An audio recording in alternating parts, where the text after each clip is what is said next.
ไม่ส่งค่าไม่ส่งในวันที่15 10 เดือน11 เดือนปี 2525ในขณะเมื่อในก็มาพบยาข่าวใจวันยามในเสาแทงวันหนึ่งเนี่ยเนาะพอค่าในวันเมื่อในก็ข่าวเด็กเทียบกับข่าวในเมืองไทยข่าวมาเท่าไหร่แค่ในพี่น้องเขาว่าอีกหนึ่งเนี่ยเนาะอันพี่น้องเขาถามมาว่าในสังไต้วันอำลัดป้าข่าวเราเพิ่งคิดหนึ่งข่าวละเนี่ยในข่าวที่หลักหนึ่งในขณะเนาะเป็นข่าวทั้งเมืองเขมรเมืองไทยเป็นปัญหากันและมีปังตึกสมบัติอันใช้เขาไล่กว่าเหยียบย่ำหมักพังหมักแมงซากกว่าเสื้อนั่นพิษออดในขณะ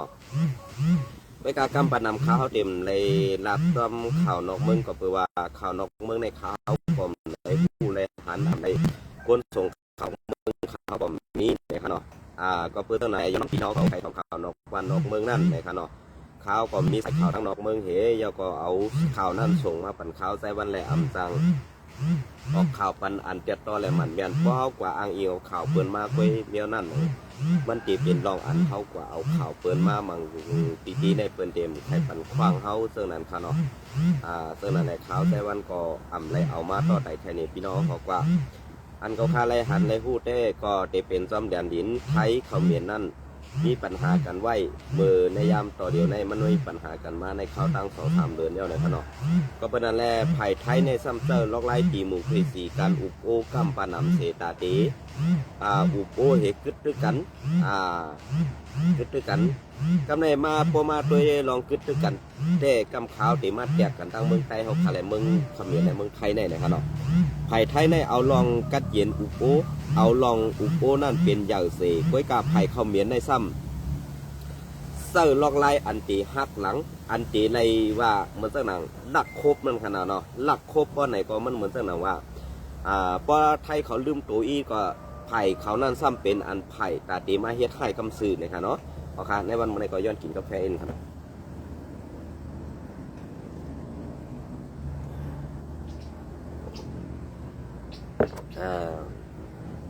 เอากันเขากลางในอันดึกเวลาอากาศเย็นกัดๆหนึ่งครับเนาะก็เพราะนั้นเขาเป็นก้นหักหลังเนี่ยค่ะเนาะเป็นก้นหักหลังเหตุกำเนิดอ่ำเฮ็ดจอมคอตกลงไหลใส่กันอันกึดตึกกันแล้อันเดียวการเมืองมนเมกันนั่นเนี่ยไผ่เขาเมียนเขาแนมใครเฮ็ดเรื่องนั้นไว้กาเขาใครสุกใครเกาเฮ็ดนั่นเด็กมันอ่ำจะว่าก้นเมืองเขาเมียนเขาเฮ็ดเป็นอ่ำจะว่าตับซึกปะไตเขาเมียนเขาเฮ็ดเป็นก้นหลงผู้นางซึ่งเมืองเขาเมียนเขาเฮ็ดเป็นไว้ค่ะลองปังตึกซึกเสืออันไหนไหนคนเมืองไทยเปิ้นอันเป็นหลวงบอกซึ่งเมืองไทยเปิ้นมีสรีสวรรค์เมตตาดูพระกาคนเมืองเขาเสดาเตให้คนเมืองเขามีกินมีเสื้อมาหาเงินเมืองไทยส่งมือเฮ็ดสร้างมือเล่งในนาเฮือนตายเย่เขาเมืองเขมรเขาป่นไหนไว้การหลวงบอกซึ่งเมืองเขมรในอ่ำใครไรซึ่งนั้นพอหันก้นเมืองไรกินดีนุ่งเหลืองมาอินก็ขี้เก้ก้นเมืองไรกินดีนุ่งเหลืองมาก็ขี้เก้หันเปิ้นมักมีดีเปลี่ยนมาก็ขี้เก้ซึ่งนั่นแหละลุงปองซึ่งเมืองเขมรเนี่ยอ่ำใครให้พระกาก้นเมืองมันมักมีดีเปลี่ยนอ่ำใครให้ก้นเมืองมันไรว่าไรกินไรเฮ็ดไรสร้างอันรอนเดียวเนี่ยมันเปลี่ยนซึ่งนั้นก็เพื่อนั้นแหละอันปางตึกอันเป็นในเกกลางไทยแหละเมืองเขมรนั่นเนี่ยอ่ำเจ้าไผ่ไทยพิษค่ะเป็นเมืองเขมรพิษลุ่มๆค่ะก็เบอร์สังในเมืองเขมรพิษลุ่มๆนั่นอันเป็นลุงบองซึ่งเมืองเขมรนั่นห้ามก่ายเกี่ยวข้องกันตั้งจุ่มแก่เพี้ยนหรือจุ่มแก้งคอเซ็นเตอร์นั่นเป็นอันเยาวหลงเยาวก็อันเป็นหัวหน้าแก้งคอเซ็นเตอร์นั่นซ้ำเป็นจีเร่หลงไผ่ลุงบองซึ่งอันไหนขนาดก็เพื่อนั่นแหละปัญหาอันไหนมันก่ายเกี่ยวข้องกันตั้งจุ่มแก่เพี้ยนกัมปานำดังเมืองไทยในเปิ้นเพียวไปที่ขาเปิ้นยึดทรัพย์เปิ้นยึดเงินยึดสิเปิ้นชิมเป็นเงินอันอ่ำหู้ดีกว่าดีมาซากว่าเจ้าไหนนะเปิ้นชิมไปที่ขามือเร็วกำได้เหมือนเสื้อหนังเมืองกับวัติยาในก็ใครเหมือนเสื้อหนังเมืองใต้เขาขายเอาก็เพื่อนั่นแหละอันที่ว่าเอาไล่กัดเย็นอ่อนเหอุบเนื้อเผินเพราะไหนจึงเปลี่ยนไผ่เขานั่นกำซื้อค่ะอันเป็นก้นหักหลังนะเป็นก้นหักหลังก็เป็นนั่นแหละอันเป็นก้นหักหลังได้เปลี่ยนเสื้อหือหลาเพราะว่าไหนเขาขามาตัวจอมเงาลายเปลืองเปลี่ยนมันน่ะเขาขามาตัวเงาลายจอมเปลืองเปลี่ยนมันน่ะอ่ำเจ้าเมืองไทยพิษค่ะเป็นเมืองเขมรพิษอะไรอันเป็นเมืองไทยในเพราะไหนจึงเปิ้นเต็มเจ้าไล่หูค่ายนั่นสิจบ ตอบโต้ก้อยกาเปิ้นเอาล็อกไล่อ่อนๆนั่นเลยขึ้นตอบโต้กันก้อยกาเพราะว่าเขาเฮ็ดให้มาก็ศึกไทยก็ขึ้นเดี๋ยวไรเฮกลางตัวเนี่ยอันได้ไรหู้นะอันได้เป็นไผ่เขมรและไผ่ไทยครับก็เพราะนั้นแหละเมืองเขมรในมันเกี่ยวข้องกันตั้งแจ้งคอเซ็นเตอร์หรืออำนาจซุ่มจับเพี้ยนในนำเฮียงอันดีเมือ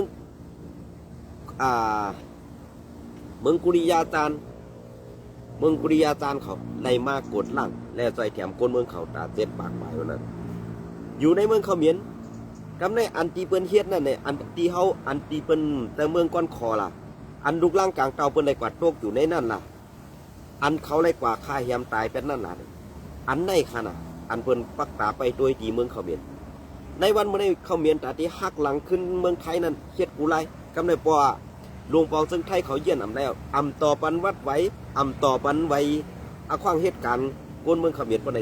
เมืองเขมรได้เปลี่ยนอันตกกินแทงวันคำจากเมืองไทยตกกินค่ะนะอันไหนข่าวอันไหนเป็นข่าวนอกเมืองอันดีเป็นเมืองไทยแต่เมืองเขมรเขามีปัญหาซ่อมแดนดินครับกำในข่าวที่มาลัดในทางลองอันเมืองไทยเขาแลเมืองเขมรกันมันว่ามันเหมือนกันเสื่องหื้อเนี่ยครับเนาะ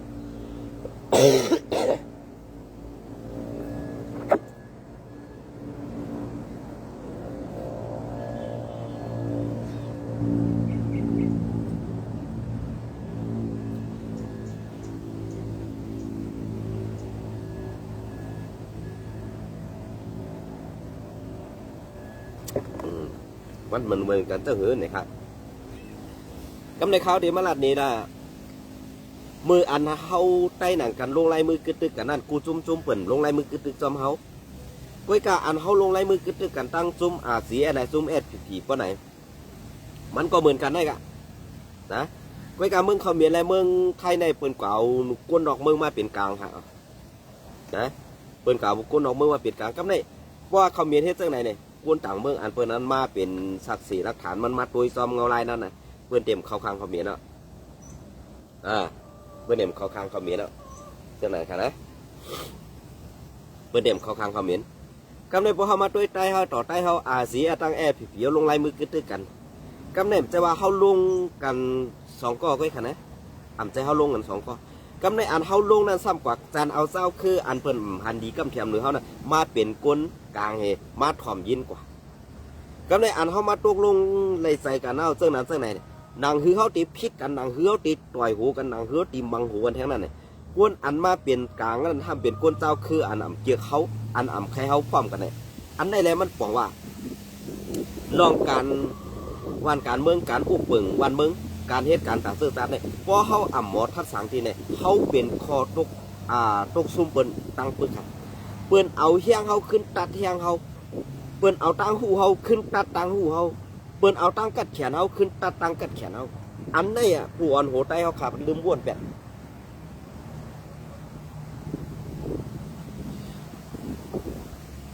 อันนี้ค่ะตั้งหูใต้เขาลืมบ้วนจะว่าเขาออกมาสอนกันนะอันนี้มันเป็นคอทัดสัง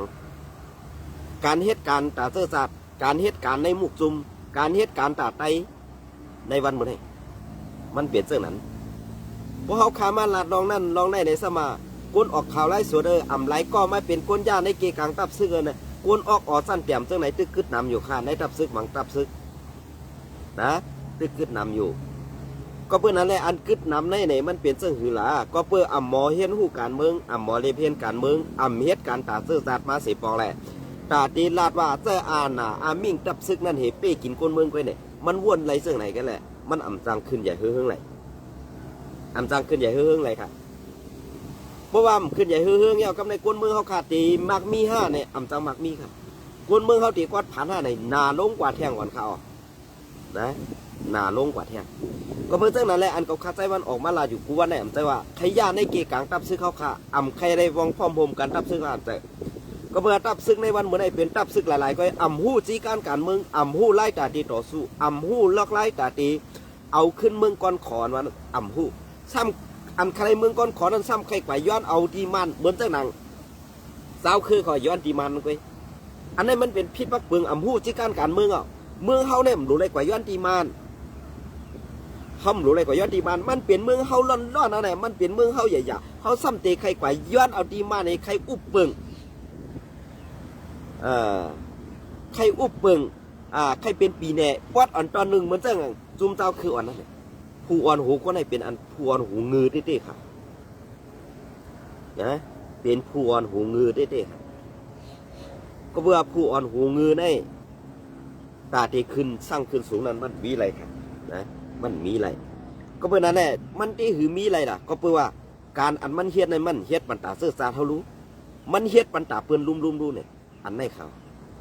กำตอนที่2มาอันดีปืนข่าว SPP เขาออกมาเมื่อในวันที่14นั่นครับเนาะ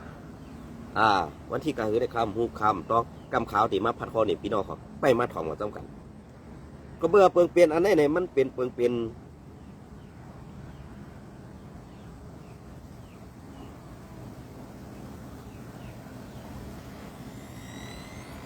เปิงเป็นอันตีมันอ่ำจอมตะลา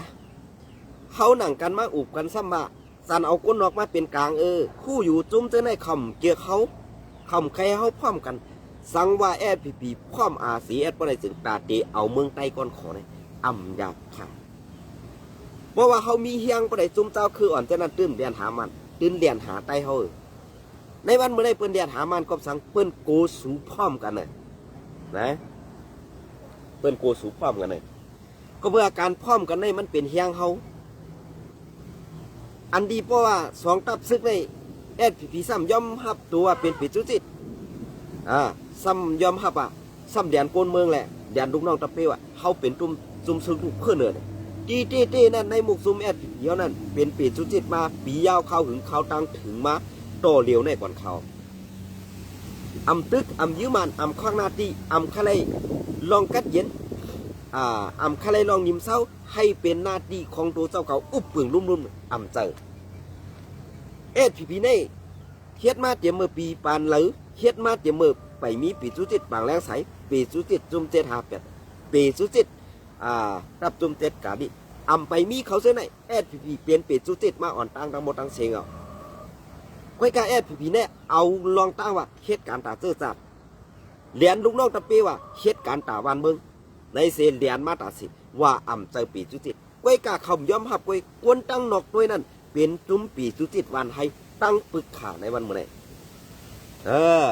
เป็นเสื้อค่ะพอมาทัดด้วยในลูกน้องตะเป้เขาอันพวนหูเงือง่าเขาเรียนอยู่นั่นเนี่ยจองสุตาหู้เนี่ยเขามาว่าจุ่มลงแลนมือNGAเป็นขี้ข้ามันเขาเป็นขี้ข้ามันในวันเมื่อไหร่กว่าว่นด้วยดีกว่าทัดด้วยดีกว่าเจ้นจ้าด้วยดีสั่งไกมาว่าลงไล่มือคือตึกNGAตัวเมืองปัดปืนสองคนเมืองไล่ฮับพรดีมันไล่ฮับพรดีกูเจ้าคือกำในลูกจุ่มFPNCCเมืองใต้ปอดของอันได้ฮับตั้งตุกข้าอย่าผืดกูเจ้าคือกอบสังกวนโหเมืองปอดของตีกป่องมาถึงวัดจันอันเป็นเจ้าคือตั้มบันคามโขตาคงเลยส่องสูบหันเด็ลองตั้งแผนการเปิดป้อมมีไว้นำนายเย้าสู่ตั้มไปหู้ตีป่องก็ปื้อสังในตัวปัญหาลงในมุกจุ่มSPPได้เป็นใครเลยกำขาวที่มาพัดฮอนี่กว่าแท้อำจะว่าข้าวไซวันในเป็นก้นกัดแขนก้อนหนึ่งใจค่ะเป็นก้นมีศพมีเสียงก้อนหนึ่งเลยค่ะนะตั้งหูไปอย่างนั้นเป็นก้นอันเดียเพี้ยนการเมืองแหละส่งข่าวเว้ก็สั่งแรกข้าวไซวันลาแต่ข่าวในเมืองล่ะข้าวลัดข่าวนอกเมืองอ่ะเกาข้ามมีสายข่าวนอกเมืองเกาข้ามีขายข่าวในเมืองก้อยข่าวพี่น้องเขาบ่นปันดีๆหนึ่งค่ะก็เพื่อการซื้อในนั้นเพราะสู่เจ้าใครหูตีป่องมันเพราะไหนเข้ากว่าเดเพียนตัวเข้ากว่าทัดสางตัวนาทีนั่นนาทีนี่เป็นเสื่องหือเสื่องหานวันนั้นในวันเมื่อนี้เปิ้นเฮ็ดอย่างมีตอกแตกกันเสียเปิ้นตีหู้ลอกไล่แผนการมังเสื้อมังล่องตับศึกไตเฮาหือเลยนั่นไปปักตาไปด้วยดีๆค่ะก้อยกับปักตาไปด้วยวันนั้นแต่ว่าภายห้องตีเฮกลางปันก้นเมืองแหละตับศึกไตเฮาขาประจานั้นมีวันค่ะนะพอมีก็เตมีสั้นขุนหานอ่อนจันปาไตนั่นเฮตีลงมาโฮมมือกันตั้งวัดจานสิเฮกังปอมีพี่น้องคนเมืองก่อนนั้นเลยเตมีอยู่อีดอดก้อยกาเตเต็มในหูปากมันในหูปากผู้เส้นในอันเตเป็นเจอหักหรือจะจ่างปอมีพี่น้องคนเมืองนั้นเตมีอยู่หมอก25%ไปทั้ง75%นั้น ถูกก้นลงผู้อ่อนหูอันอ่ำมีไปวนใครเมืองใต้ก่อนขอนั้นเอา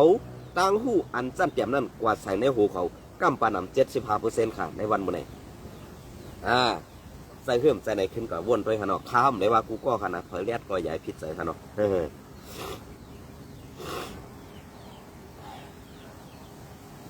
โอเคอันนี้ก็ตีเอาข่าว SPP Info แต้มต่างว่าในอันนี้ก็เงาวุ้นปาดีไม่สูงสึงไต้เนี่ยฮะเนาะดีกเป็นข่าวปังกุ๋มก็มาสินปอกกำหา1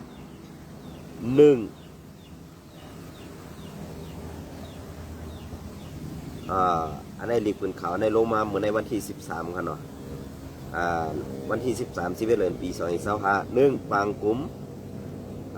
ปางกุ๋มกอนคริตกอนคริตปาดีไม่สูงซึ่งไต้ SPP ปอกกำหาในซ้อมซึกหลงสื่อแทนออนโฮผู้นั่งซึ่ง3ก็ข้อมาสิ้นปางเลือกตั้ง15ก็ผู้ข้ามเลือกตั้งตาเป็นผู้เข้ากมติเงางุ้น50เราก็ผู้ต่างตูกระลาดจี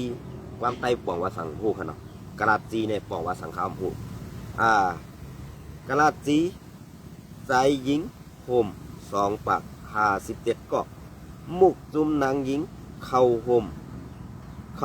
เรียบเพียน17ก็ซุ้มการลุ้มแล่ซุ้มหมายต้องปางกลุ่มชาว2ก็โฮมตั้งเสียง3 ปาก73ก็ขึ้นฮอดเส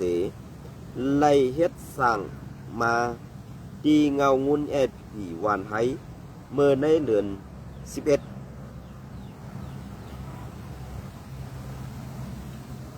วันที่8ถึง11 เดือนปี2025วันอองมันเย้าโตมาดีงามอยู่เย้าในข้าวเนาะอองมันดีงามเย้าโตดีเย้าขาในวันเนาะ2ดีปางกลุ่มในไล่นับสั่งเงาลายการเมืองเงาลายการศึกเงาลายการผู้เพิ่งอันเด็กลายค่ายเป็นมีมาเข้าตังในเกปังกลุ่มก่อนกระดิกปอกกำ4ปี2018และปังกลุ่มลงก่อนกระดิกปอกกำหาเสือนั่นเสเปิงหลงไว้น้ำนักทัดสั่งการงานป่าดีเปิงการไล่การป่าดีเสือในเสอ่อนกันแทบตัดมักมันนั่งปาไตในกว่าอยู่เย้าก้านั่งหือดีกว่าตีก่อสร้างไล่เมืองโฮมตุ่มเพชรเดดีมูขีสีอันมีลองรับลองหรือลองทันเป่งกันและส่วนไล่แทบตัดหังตูเก่านั้นปีหุ่มพร้อมกันตั้งซุ่มซื้ออันดีเยิงอ่านแหล่ข้อตกลงมันการไปเมืองกันกว่าเสคัดใส่เฮ็ดสั่งกว่าอยู่เย้าข้าไล่อ่อนกันทัดสังม่วนเมเปิงการไล่การปาตีให้กึ่งอาบจอมนั่งเงาไหลข้าวยามให้สร้างถูกตั้งกันทบมือนั่นอยู่เย้าง่าตีปังกลุ่มลงก่อนคลิตในไล่เลือกตั้งมักมันก็มาตีเงางุ้นแย้มก็มาตีเงางุ้นโหเป่าแย้มโหเป่าจุ้มผู้นำในอีกป้าก็มาสินทิ้งซิมลักหมายและทัดสังนาการเจอในมาอยู่เย้าอันไหนคะเนาะเอามาถอมกันต้มกันร้อยๆค่ะนะ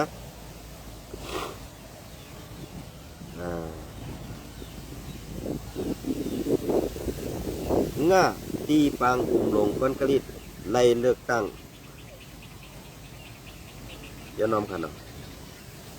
ไล่เลือกตั้งก็มาสินเงางุ้นแก้มก็มาแก้มก็มาตีเงางุ้นหูเป่าแก้มหูเป่าซุ้มผูนำในอีกป้าก็มาสินทิ้งซิมลักหมายแลคัดสังนาการเจอในมาอยู่เย้าซาทิ้งซิมก่อสร้างไล่ลองขอดเลือดพร้อมห่มในปาตีมันแก่นเสอำกาลองตาอยู่เสา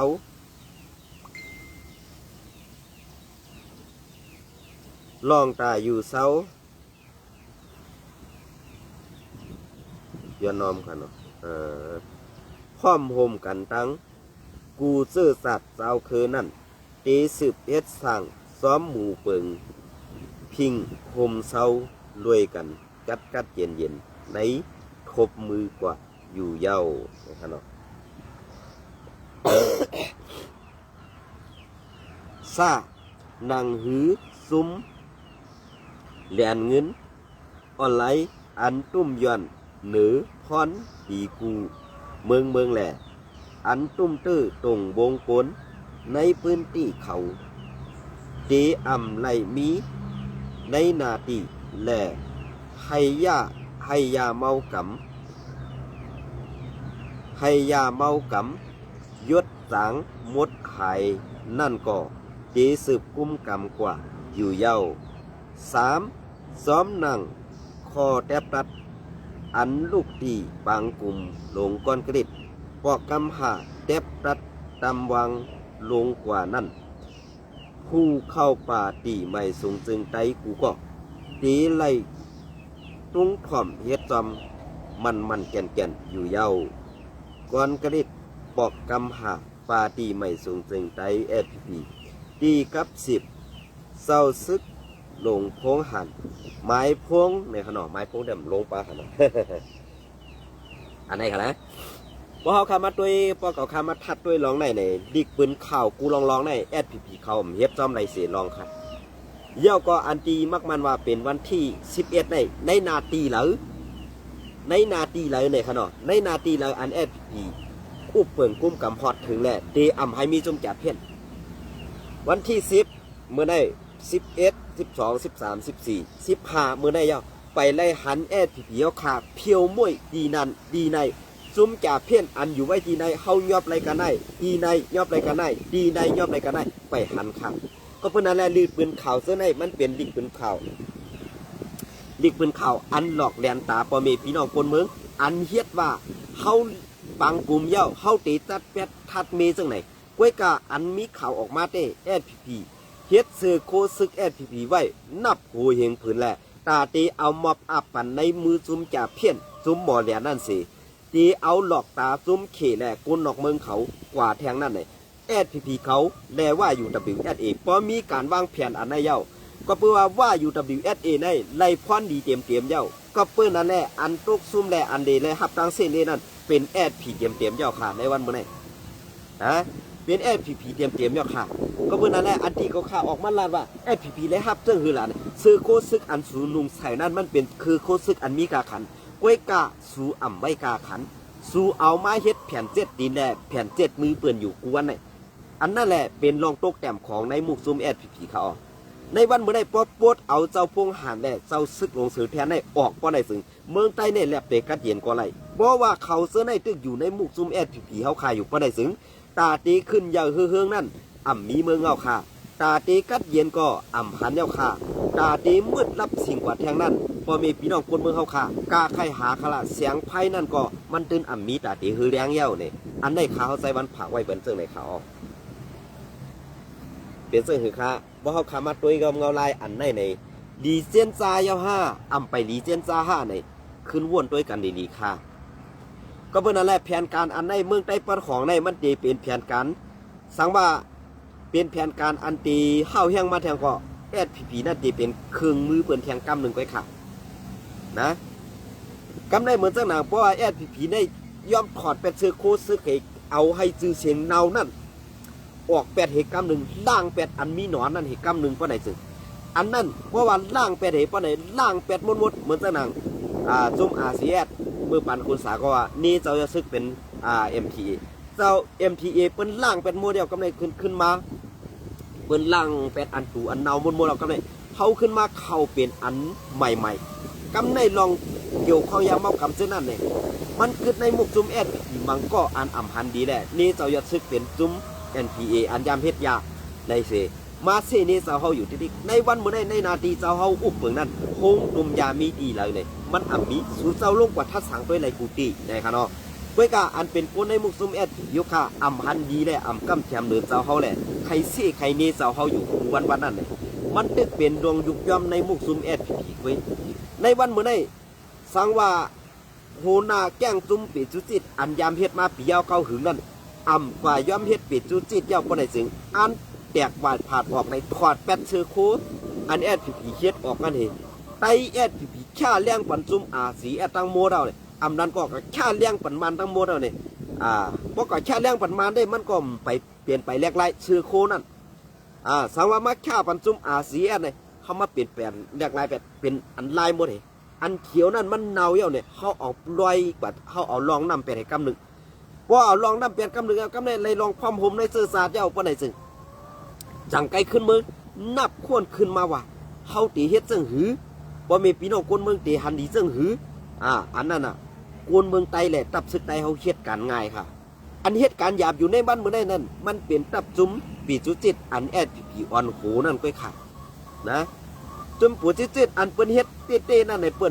นเป้กินคนเมืองหั่นนะก้วยกาจุ่มปีจุจิตผีเนี่ยเอาการเมืองออกหน้าตื้อเอาการเฮ็ดการตัดเสื้อสาดออกหน้าตื้อเรียนพ่อแม่พี่น้องคนเมืองเรียนตับซึกเรียนลูกน้องตะเป้เฮ็ดกินกว่าตาป้ายมักมีตัวเจ้าก็เฮ็ดจังนั้นโหติ๊กๆแหละมันอ่ำจังขึ้นนะมันอ่ำจังขึ้นใหญ่เลยค่ะในวันมื้อนี้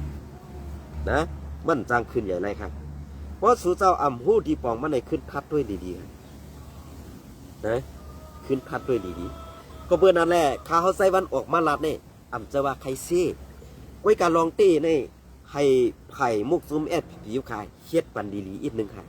นะเฮ็ดปันดีๆอีกนึง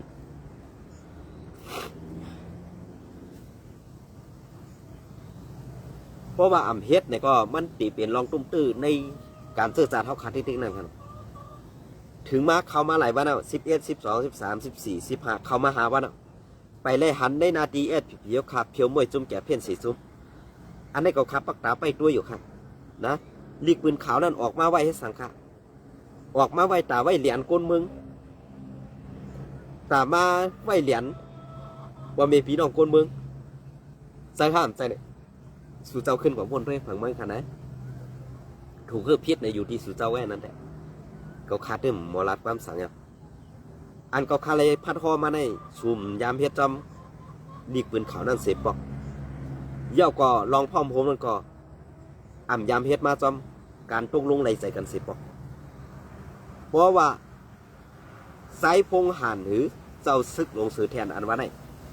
ตึกยิบกำในหมุกจุ่มอยู่ก็ในสื่อ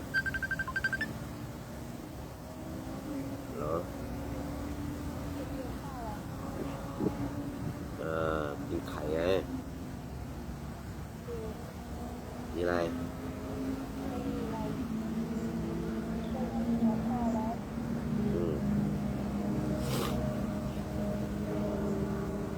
เสยเหรอเพราะเขาได้ตื้ออยู่ในนั่นในแต่ว่าเตะไรลองพอมโฮมนั่นมันมีเหมือนตั้งแต่พวกอันสโลมอต่อซ้ำเป็นโหนามกจุ่มเอาโหมรวมจุ่มแก่เพี้ยนอันเอาซื้อโคซึกผีมาใส่วันจุ่มแก่เพี้ยนนั่นก็ปลาเข่าหมูขนาดอันนี้จะว่าเขา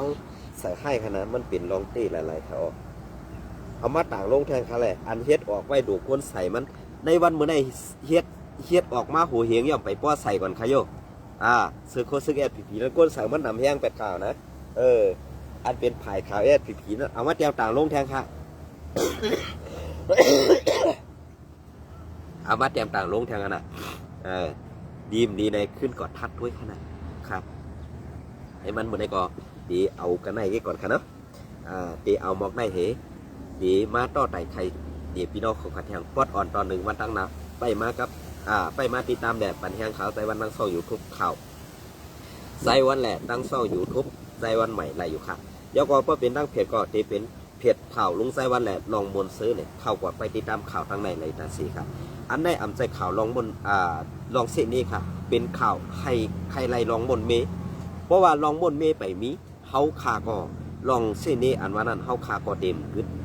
เพราะว่าสุสาวาเฮาคาเส้นนี้ไว้การสุสามมีลองบนเมก็มันจะเป็นการนี้กั